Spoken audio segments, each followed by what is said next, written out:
Latin America অঞ্চলের বিশ্বকাপ বাছাইয়ের হাই ভোল্টেজ ম্যাচে কাল মুখোমুখি হবে চিরপ্রতিদ্বন্দ্বী ব্রাজিল ও আর্জেন্টিনা। আলবিসেলেস্তেদের ঘরের মাঠ মাস মনুমেন্টালে ম্যাচ শুরু বাংলাদেশ সময় বুধবার ভোর 6টায়। ড্র পেলেই মূল আসরে জায়গা করবে মেসিবিহীন আর্জেন্টিনা, আর আসরে নিজেদের অবস্থান ধরে রাখতে হার এড়াতে হবে ব্রাজিলকে। আরও থাকছে নাজমুস সাকিবের রিপোর্টে। ব্রাজিল আর্জেন্টিনা ম্যাচ মানেই বাড়তি উন্মাদনা। দুই চিরপ্রতিদ্বন্দ্বী দলের মুখোমুখি লড়াই ফুটবল প্রেমীদের মনে এনে দেয় ফাইনালের আমেজ। তবে সাম্প্রতিক পারফরম্যান্সে কিছুটা হলেও এগিয়ে থাকবে আর্জেন্টিনা, কিন্তু সেটা মানতে নারাজ সেলেসাওরা।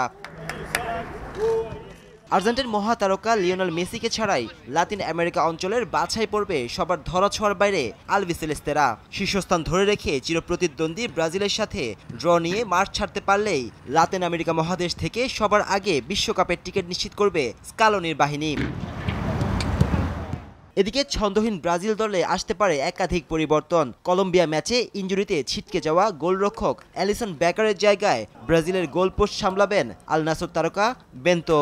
নিষেধাজ্ঞায় থাকা ডিফেন্ডার গ্যাব্রিয়েল মাগালাইস ও মিডফিল্ডার ব্রুনো গিমারেসকে দেখা যাবে না এই ম্যাচে। তবে শুরুর একাদশে দেখা যেতে পারে মুরিল্লো, আন্দ্রে ও জোয়েলিস্টনকে। এছাড়া একাদশে ঢুকতে পারেন ফ্ল্যামিঙ্গো রাইট ব্যাক ওয়েলসি ফ্লাঙ্গা ও ম্যানচেস্টার সিটি উইঙ্গার সাভিনিও।